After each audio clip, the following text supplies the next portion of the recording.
Hello everyone, this is Satpal and you are watching option seller. और कल मैंने जो आपसे सवाल पूछा था कि कौन से स्ट्राइक प्राइस पे टाइम वैल्यू होती है वो हाईएस्ट होती है, तो इसका जवाब है at the money. At the money की जो स्ट्राइक होती है वहां पे टाइम वैल्यू हाईएस्ट होती है। तो जिन्होंने भी एट द मनी जवाब दिया है उनका जवाब बिल्कुल सही है।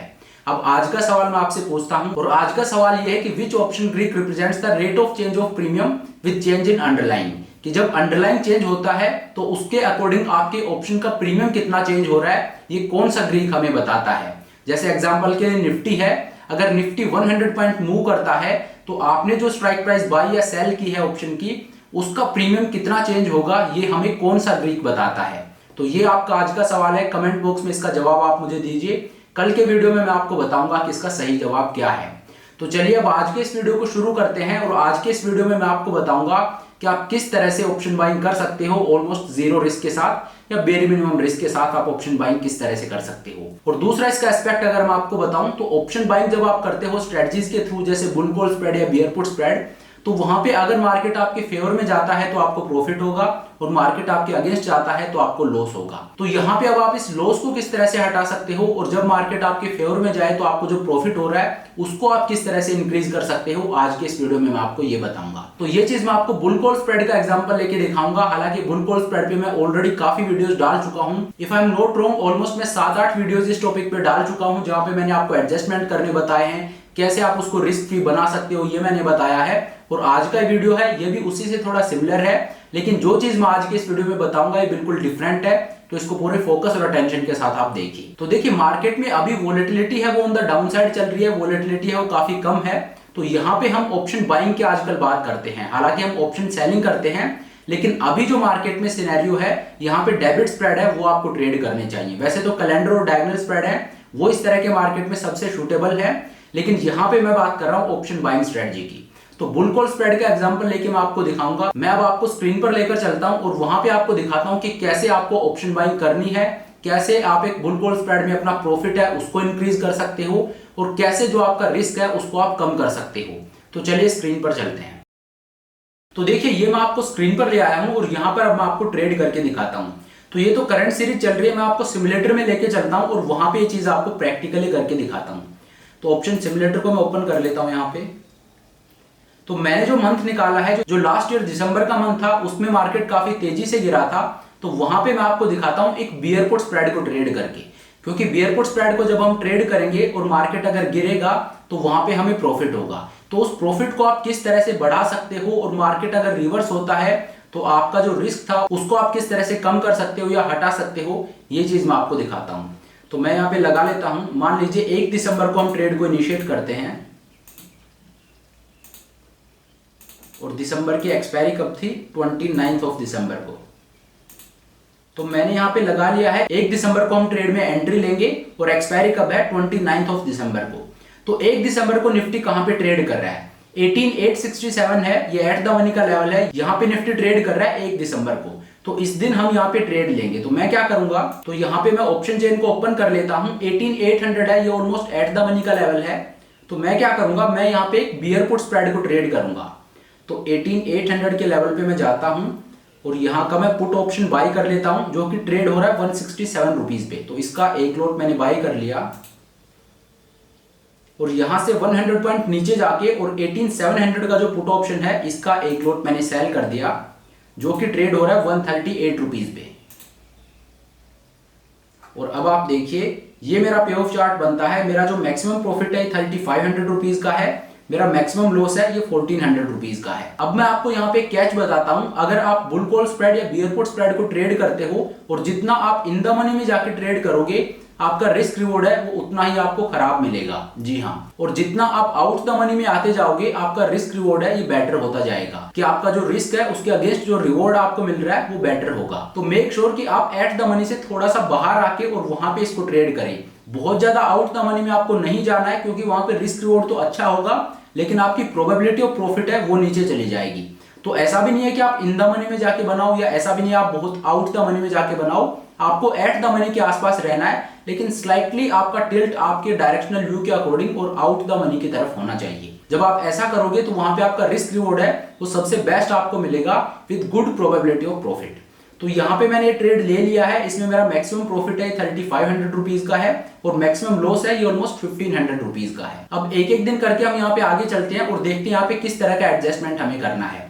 बेसिकली हम यहाँ पे क्या करेंगे वो मैं आपको बता देता हूँ। या बुल कॉल स्प्रेड में भी कर सकते हो, बेयर पुट स्प्रेड में भी कर सकते हो। अगर आप बुल कॉल स्प्रेड को ट्रेड करते हो तो आपको क्या करना है, मार्केट के मूव होने के बाद और आपको एक बियर कॉल स्प्रेड वहां पे ऐड कर देना है। और अगर आप एक बियर पुट स्प्रेड को ट्रेड करते हो तो मार्केट के मूव होने के बाद और आपको एक बुल पुट स्प्रेड को ऐड कर देना है।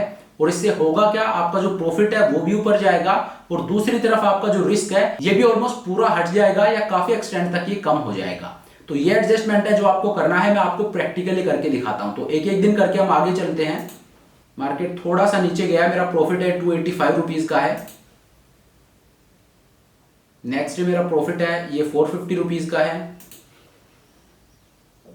यहां पे मार्केट और नीचे गया है और मेरा प्रॉफिट है ये 900 रुपीज का हो रहा है।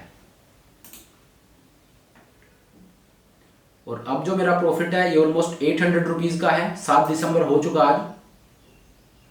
8 दिसंबर को मेरा जो प्रॉफिट है ये ऑलमोस्ट 1200 रुपीज का है। मार्केट नीचे गया है, नीचे तो मार्केट गया है लेकिन बहुत ज्यादा नीचे नहीं गया अभी। तो यहाँ पे आपको ये एडजस्टमेंट नहीं करना है। ये आपको कब करना है, जब मार्केट काफी गिर चुका हो। और मैं ऐसा क्यों बोल रहा हूं, क्योंकि अगर आपने ये एडजस्टमेंट अभी कर दिया तो आपकी जो मैक्स प्रॉफिट की रेंज है वो काफी नैरो हो जाएगी। तो इस वजह से ये एडजस्टमेंट आपको तब करना है जब मार्केट मूव कर चुका हो, एक कंसिडरेबल मूव मार्केट दे चुका हो। तो यहाँ पे अगले दिन देखते क्या होता है। नेक्स्ट मार्केट वापस ऊपर आता है और मेरा प्रॉफिट है ये 700 रुपीज का है। अगले दिन देखते हैं। अगले दिन मार्केट नीचे गिरा है। देखिए प्रीवियस डे पे कहां पे ट्रेड कर रहा था, 18766 पे मार्केट ट्रेड कर रहा था। और नेक्स्ट डे आप देखिए 18476 पे, ऑलमोस्ट 300 पॉइंट मार्केट नीचे आया है और मेरा प्रॉफिट है ये 2000 रुपीज का है। तो मैं और वेट कर लेता हूं। क्यों, क्योंकि अभी सिर्फ 12 दिसंबर ही हुआ है, अभी एक्सपायरी में टाइम है। एक्सपायरी कब है, 29 दिसंबर को, और अभी सेकंड वीक ही चल रहा है। तो यहां पे मैं थोड़ा वेट करूंगा। मंथ के शुरू में ही आपको ये चीज नहीं करनी है। मेक श्योर या तो मार्केट में बहुत ही बड़ा मूव आए तब आपको करना है, या towards the end of the month. ऐसा भी नहीं है कि आप लास्ट वीक में जाके कर रहे हो, लेकिन आप शुरू की 2 वीक निकलने दीजिए और उसके बाद ये एडजस्टमेंट कीजिए कि हाँ मार्केट काफी गिर चुका है। या तो आप वहां पे प्रॉफिट बुक कर लीजिए या फिर आप ये एडजस्टमेंट कीजिए अगर मार्केट में कंसिडरेबल मूव आ चुका है तो। और दूसरा क्या है, यहाँ पे जो चीज मैं आपको बताता हूं, देखिए ये मैं आपको दिखा रहा हूं, लेकिन प्रैक्टिकली जब आप मार्केट में करोगे तब सीखोगे। तो आपको करना क्या है, इस चीज को आपको ब्लेंड करना है टेक्निकल्स के साथ, या कोई भी सिस्टम आप फॉलो करते हो। अगर मार्केट एक सपोर्ट के पास या रेजिस्टेंस के पास है तो वहां पे आपको ये एडजस्टमेंट करना है। जब आप इन चीजों को ब्लेंड करके देखोगे तो ज्यादा क्लियरिटी आएगी, क्योंकि मार्केट अगर गिर चुका है और वहां पे सपोर्ट लेवल है तो वो एडजस्टमेंट आपको करना है। और अगर आप बुल कॉल स्प्रेड को ट्रेड कर रहे हो और वहां पे रेजिस्टेंस है और मार्केट वहां पे पहुंच चुका है तो आपको वो एडजस्टमेंट करना है। तो जब आप इन चीजों को ब्लेंड करोगे तो आपको पता होगा कि मुझे एडजस्टमेंट करना कहां पे है। तो यहाँ पे अभी मैं एडजस्टमेंट नहीं करूंगा क्योंकि मार्केट गिरा तो है, लेकिन पहली बात तो ये कि बहुत ज्यादा नहीं गिरा है, और दूसरी बात अभी 12 दिसंबर ही हुआ है, 2 वीक भी पूरे नहीं हुए हैं। तो अभी मैं ये एडजस्टमेंट नहीं करूंगा। क्यों, क्योंकि ये मेरी प्रॉफिटेबल रेंज है उसको नैरो कर देगा। अगले दिन देखिए मार्केट वापस शायद थोड़ा ऊपर आया है और मेरा प्रॉफिट है 1300 रुपीज का है। उससे नेक्स्ट देखिए मार्केट और ऊपर आया है, मेरा प्रॉफिट है ये 500 रुपीज का है। नेक्स्ट मार्केट थोड़ा सा नीचे आया है, मेरा प्रॉफिट है ये 900 रुपीज का है। अगले दिन मार्केट फिर उसी लेवल पे आ गया है, 18400 पे पहुंच गया और मेरा प्रॉफिट है 2500 रुपीज का है। अब यहां पे मैं देखूंगा एडजस्टमेंट करने के लिए। 16 दिसंबर हो चुका है, मार्केट 18400 पे आ गया है। अब यहां से अगर मार्केट थोड़ा बहुत और नीचे जाता है तो मैं एडजस्टमेंट यहां पे कर दूंगा। क्यों, क्योंकि आधा महीना यहां पे निकल चुका है। लास्ट वीक में आपको लास्ट वीक का वेट नहीं करना है कि लास्ट वीक में जाके आप एडजस्टमेंट करोगे। यहां पे आधा वीक जा चुका है और मार्केट गिर भी काफी चुका है। अब देखिए अगले दिन जो मार्केट ओपन हुआ है ये 18345 पे हुआ है। 18400 पे मार्केट था और नेक्स्ट डे मार्केट वहां से वापस ऊपर ना जाके और नीचे ही गया है। तो मतलब मार्केट नीचे की तरफ अपनी जर्नी शुरू कर रहा है। तो यहां पे मैं क्या करूंगा, यहां अब मैं एडजस्टमेंट करूंगा और वो एडजस्टमेंट मेरा क्या होगा, उस एडजस्टमेंट का बेसिस क्या होगा। एक तो इस रिस्क को हटाना कि मार्केट अगर यहां से रिवर्स होता है तो ये जो रिस्क मुझे हो रहा है 1500 रुपीज का, ये मैं हटा दूं। और दूसरा ये जो मेरा प्रॉफिट है जो 3500 रुपीज का है अभी, इसको मैं और ज्यादा बढ़ा दूं। तो जो मैक्स प्रॉफिट है इसको मुझे बढ़ाना है और मैक्स लॉस है इसको मुझे हटाना है। तो मेरा एडजस्टमेंट है उसका यहाँ पे पर्पस क्या है। देखिए मार्केट गिर रहा है, बियर पुट स्प्रेड में मार्केट जब गिरता है तो आपको प्रॉफिट होगा। तो यहाँ पे अगर आप एडजस्टमेंट नहीं भी करोगे तो भी आप प्रॉफिटेबल ही रहोगे, क्योंकि ये आपका फेवरेबल मूव है। लेकिन मार्केट नीचे गिर गया है तो ऊपर कैप्ड है, मेरा प्रॉफिट है वो 3500 रुपीज से ज्यादा नहीं हो सकता। तो मैं अब यहाँ पे क्या करूंगा, मैं कुछ ऐसा एडजस्टमेंट करना चाहता हूं कि मेरा जो मैक्सिमम प्रॉफिट है ये भी ऊपर जाए, और मेरा जो रिस्क है अगर मार्केट यहाँ से रिवर्स होता है तो ये जो मेरा रिस्क है ये भी यहाँ पे हट जाए। तो ये एडजस्टमेंट क्या होगा, इस बियर पुट स्प्रेड में आपको एक बुल पुट स्प्रेड ऐड कर देना है। तो देखिए मैं आपको दिखाता हूं किस तरह से करना है। आपको मार्केट ट्रेड कर रहा है 18300 पे, 18300 का जो लेवल है यहाँ पे मार्केट ट्रेड कर रहा है। तो आपको क्या करना है, आप थोड़ा सा और नीचे जाइए और 18100 का जो लेवल है, मान लीजिए इसका मैं एक पुट ऑप्शन सेल करता हूं। 18100 का पुट ऑप्शन मैंने सेल कर दिया 77 रुपीज में, और 18000 का जो पुट ऑप्शन है जो 56 रुपीज पे ट्रेड कर रहा है, इसको मैंने बाय कर लिया।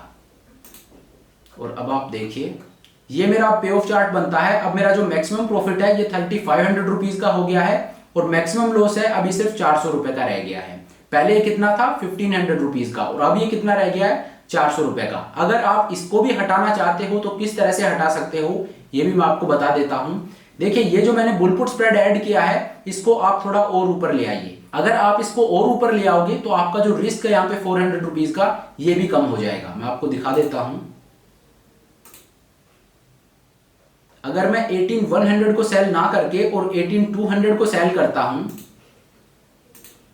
18200 का मैंने पुट ऑप्शन सेल कर दिया है और 18100 का पुट ऑप्शन मैंने बाय कर लिया है। तो अब आप देखिए ये मेरा पे ऑफ चार्ट बनता है। अब मेरा जो मैक्सिमम प्रॉफिट है ये ऑलमोस्ट 5000 रुपए का है, और मेरा जो लॉस है ये सिर्फ 57 रुपीज का रह गया है। अब इस ट्रेड में मुझे 57 रुपीज से ज्यादा लॉस नहीं हो सकता, मार्केट चाहे कहीं भी जाए। मतलब इसको मैंने as good as risk free हो गया है। ये यहाँ पे मैंने इसको रिस्क फ्री बना दिया है। या तो मुझे 5000 का प्रॉफिट होगा या मुझे किसी तरह का कोई लॉस नहीं होगा। तो ये जो बियर पुट स्प्रेड मैंने ट्रेड किया था इसमें मैंने ये एडजस्टमेंट किया, जब मार्केट मूव कर चुका था उसके बाद मैंने क्या किया है, मैंने एक बुल पुट स्प्रेड ऐड कर दिया है। अब देखिए बुल पुट स्प्रेड जब आप ट्रेड करते हो तो वहां पे क्या रिस्क प्रोफाइल बनती है आपकी, अगर मार्केट ऊपर जाएगा, जैसा कि उसका नाम ही है bull put spread. Bull put spread मतलब अगर मार्केट बुलिश होगा तो आपको प्रॉफिट होगा, और मार्केट नीचे गया तो आपको लॉस होगा। तो बुल पुट स्प्रेड में अगर मार्केट नीचे जाता तो आपको लॉस होता, लेकिन यहां पे आपको लॉस क्यों नहीं हो रहा है, क्योंकि आपका जो बियर पुट स्प्रेड था उसमें जब मार्केट नीचे गिरता है तो आपको प्रॉफिट होता है। तो बियर पुट स्प्रेड में जो आपको प्रॉफिट हो रहा है वो कंपनसेट करेगा जो बुल पुट स्प्रेड में आपको लॉस होगा अगर मार्केट और गिरता है। तो ये एडजस्टमेंट करने के बाद ऐसा नहीं है कि अब आपको डरना है कि मैंने बुल पुट स्प्रेड ऐड कर दिया, अब अगर मार्केट और नीचे गिरता है तो मुझे लॉस होगा। मार्केट अगर और गिरता भी है तो भी आपको लॉस नहीं होगा। और दूसरी बात, जैसा कि मैंने आपको बताया, इस चीज को अगर आप टेक्निकल्स के साथ ब्लेंड करके ट्रेड करते हो तो इट इज वेरी प्रॉफिटेबल। तब आपको पता होगा कि मुझे कहां पे ये एडजस्टमेंट करना है। हालांकि बेसिक आइडिया मैंने आपको दे दिया है, लेकिन मैं आपको रेकमेंड करूंगा कि इस चीज को आप टेक्निकल्स या कोई भी आपका सिस्टम है उसके साथ ब्लेंड करके, और सपोर्ट और रेजिस्टेंस का जो लेवल होता है उसके पास में अगर आप इसको एग्जीक्यूट करते हो तो ये आपके लिए काफी प्रॉफिटेबल होगा। तो इस तरह से आपको ट्रेड करना चाहिए। ऐसा नहीं है कि आपने बुल कॉल स्प्रेड या बियर पुट स्प्रेड ट्रेड किया है तो मार्केट आपके फेवर में चला गया और आप बैठे हो, ऐसा नहीं होना चाहिए। आप मेक श्योर कीजिए कि मार्केट अगर यहां से रिवर्स होता है तो मुझे जो लॉस हो सकता है मैं उसको हटाऊं, और अगर मार्केट यहीं पे रहता है, मेरी प्रॉफिटेबल रेंज में रहता है, तो मैं मेरे प्रॉफिट को ऊपर किस तरह से ले जा सकता हूं। तो ये एक एडजस्टमेंट है। अगर आप बुल कॉल स्प्रेड को ट्रेड करते हो तो आप उसमें ऐड कर दीजिए एक बियर कॉल स्प्रेड, और अगर आप बियर पुट स्प्रेड को ट्रेड कर रहे हो तो उसमें आप ऐड कर दीजिए एक बुल पुट स्प्रेड, और उसके बाद इस तरह का आपका पे ऑफ चार्ट बनेगा जहां पे आपका रिस्क है वो बिल्कुल जीरो हो जाएगा और आपका प्रॉफिट है वो ऊपर जाएगा। तो अब आपने क्या सिनेरियो क्रिएट कर दिया है, या तो आपको एक हैंडसम प्रॉफिट होगा या आपको किसी तरह का कोई लॉस नहीं होगा। तो इस तरह से आपको ट्रेड करना चाहिए। और अभी जो मार्केट में विक्स एनवायरनमेंट है उसमें ये स्ट्रेटजीज आपको ट्रेड करनी चाहिए। जो डेबिट स्प्रेड्स हैं, जो ऑप्शन बाइंग स्ट्रेटजीज हैं, ये आपको इस तरह के विक्स एनवायरनमेंट में ट्रेड करनी चाहिए। मैंने पिछली वीडियो में भी आपको बताया था कि आपको नेकेड ऑप्शन बाइंग या ऑप्शन सेलिंग नहीं करनी चाहिए, हमेशा स्ट्रेटजीज के थ्रू कीजिए। तो अभी जो विक्स एनवायरनमेंट है इसमें आप डेबिट स्प्रेड्स को ट्रेड कीजिए, ऑप्शन बाइंग कीजिए, जैसा कि मैंने आपको बताया। हालांकि इस विक्स एनवायरनमेंट में सबसे बेस्ट जो स्ट्रेटजी है वो है कैलेंडर और डायगोनल। या तो आप कैलेंडर और डायगोनल को ट्रेड कीजिए, लेकिन क्योंकि वो थोड़ी सी कॉम्प्लेक्स स्ट्रेटजीज हो जाती हैं तो बिगिनर जो ट्रेडर होते हैं उनके लिए समझना थोड़ा सा उसको मुश्किल होता है, लेकिन वो उतनी रिवॉर्डिंग भी होती हैं। तो या तो आप कैलेंडर और डायगोनल्स को ट्रेड कीजिए क्योंकि वो सबसे ज्यादा सुटेबल हैं। लेकिन उसके बाद अगर आपको कुछ ट्रेड करना है तो वो डेबिट स्ट्रेटजीज होनी चाहिए, जैसे बुल कॉल स्प्रेड होगी, बियर पुट स्प्रेड होगी। यहाँ पे आप ऑप्शन सेलिंग मत कीजिए। और जैसा कि मैंने आपको बताया, इस वीक्स एनवायरनमेंट में कैलेंडर और डायगोनल है सबसे सूटेबल स्ट्रेटजी है। तो इसीलिए इस कमिंग संडे को मैं एक वर्कशॉप लेके आ रहा हूँ जो कि होने वाली है कैलेंडर और डायगोनल्स के ऊपर। इस वर्कशॉप में मैं आपको बताऊंगा कि कैलेंडर और डायगोनल्स आपको किस तरह से ट्रेड करने चाहिए, क्या आपका सेटअप होना चाहिए, वीकलीज में आप इनको किस तरह से ट्रेड कर सकते हो और मंथलीज में आप किस तरह से ट्रेड कर सकते हो। अपार्ट फ्रॉम दैट, अगर मार्केट आपकी प्रॉफिटेबल रेंज को तोड़ता है तो कैलेंडर और डायगोनल्स को आप किस तरह से मैनेज कर सकते हो, कैसे आप वहां पे एडजस्टमेंट कर सकते हो, उसकी बैक टेस्टिंग करके आपको दिखाई जाएगी। तो इन ए नटशेल ये कंप्लीट मास्टर क्लास होने वाली है कैलेंडर और डायगोनल्स के ऊपर कि यहाँ पे आपका सेटअप किस तरह का होना चाहिए, किस तरह के एडजस्टमेंट आप कर सकते हो। तो ये वर्कशॉप है कमिंग संडे को कंडक्ट होगी। अगर आपको इससे रिलेटेड कोई भी डिटेल या क्वेरी हो तो नीचे मैंने व्हाट्सएप नंबर दे दिया है, इस पे व्हाट्सएप करके आप सभी डिटेल्स ले सकते हो। देखिए, कैलेंडर और डायगोनल स्प्रेड होते हैं थोड़ी सी अनऑर्थोडॉक्स स्ट्रेटजी होती है। क्यों? क्योंकि या तो हम ऑप्शन बाइंग स्ट्रेटजीज को ट्रेड करते हैं या ऑप्शन सेलिंग स्ट्रेटजीज को ट्रेड करते हैं। लेकिन जब आप कैलेंडर्स को ट्रेड करते हो या डायगोनल्स को ट्रेड करते हो तो आपको एक एज मिलती है, और वो एज क्या है कि यहाँ पे आपको ऑप्शन सेलिंग और ऑप्शन बाइंग दोनों के एट्रीब्यूट्स मिलते हैं।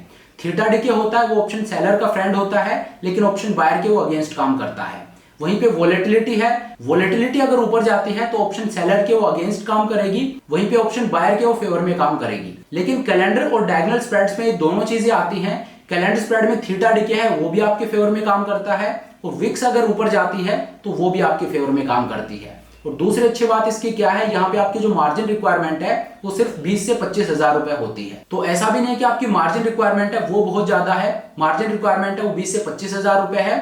और साथ ही आपको ऑप्शन सेलिंग और ऑप्शन बाइंग स्ट्रेटजीज के जो एट्रीब्यूट्स हैं दोनों आपको इस स्ट्रेटजी में मिलते हैं। चलिए, तो अब आज के इस वीडियो को यहीं पे खत्म करते हैं। लेकिन वीडियो को खत्म करने से पहले मैं आपको बता दूं कि आज का जो हमारा सवाल है वो ये है कि कौन सा ग्रीक हमें बताता है कि ऑप्शन का प्रीमियम कितना चेंज होगा अंडरलाइन में चेंज होने के साथ। कि निफ्टी अगर मान लीजिए 100 पॉइंट या 200 पॉइंट मूव करता है तो उसके साथ जो ऑप्शन का प्रीमियम है वो कितना चेंज होगा, ये हमें कौन सा ग्रीक बताता है। तो इसका जवाब आप नीचे कमेंट बॉक्स में लिखिए, और मंथ के एंड में जिसने सबसे ज्यादा सही जवाब दिए होंगे उनको एक फ्री वर्कशॉप दी जाएगी। तो चलिए, अब आज के इस वीडियो को यहीं पे खत्म करते हैं। Thank you so much for watching the video. I hope ये वीडियो आपको पसंद आया होगा। अगर वीडियो अच्छा लगा तो मेक श्योर आप वीडियो को लाइक करें, चैनल को सब्सक्राइब करें। This is Satpal signing off.